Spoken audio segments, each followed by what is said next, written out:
ฝากกดติดตามและกดไลค์กดแชร์ CBN Thailand Yesterday, the U.S. Supreme Court ruled that an Idaho law outlawing gender-affirming care for minors can go into effect.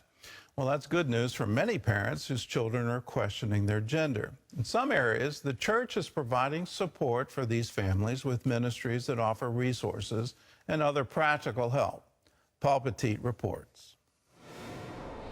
This is Jonathan West, who is now Jenna.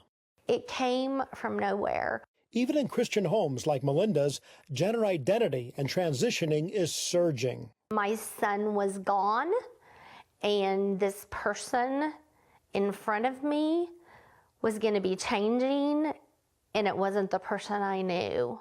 Long hair, nails, hormone therapy, all part of Jonathan's transition process. They went in and they took 2 inches off of each side of his collarbone, and they closed those together so that his shoulders would not be so broad. Melinda can't figure out how she missed it. She says Jonathan grew up as a typical boy, playing baseball and attending youth group. We really struggled on how to, as Christian parents, address this. Jean and Anita Eggman are helping parents like Melinda. The couple leads a Christian support group at Cross Church in Springdale, Arkansas. Created to guide parents with same-sex attracted children, 40% of the group now includes parents of those who identify as trans. It's basically helping parents navigate through all this, maintaining their faith, and being able to stand on the Word of God, but also show the love of God to their loved ones. What we have seen, it's very unusual that someone reaches out for a support group right away. A lot of times they just try to work through it by themselves. About Hope is part of the National Hope Restorative Network. Jean and Anita's group meet confidentially every week in this room. Many join online from across the nation, and all of them are given the same tools, now helping Melinda deal with her transitioning son.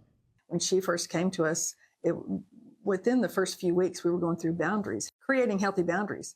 And I remember her saying, I don't think I have any I don't have any boundaries. An online resource for parents is called parentsofrogdkids.com. ROGD stands for Rapid Onset Gender Dysphoria. I would say that every parent goes through, like, what did I do wrong? I certainly did. Started in 2017, the organization now has 3,000 members worldwide. It offers information to also help parents screen therapists who will not simply affirm their child's gender dysphoria. If you go to a gender therapist and they say, I'm confused, and they say, well, you're trans, and your problem is because your parents don't affirm you.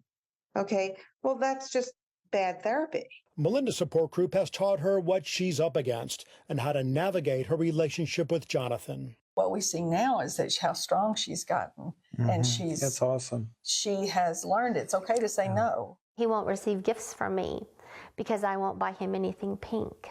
In a culture that celebrates the transgender movement, this can be an uphill battle for parents. Through proper support, however, people like Melinda are learning to cope and trust. They can't change them.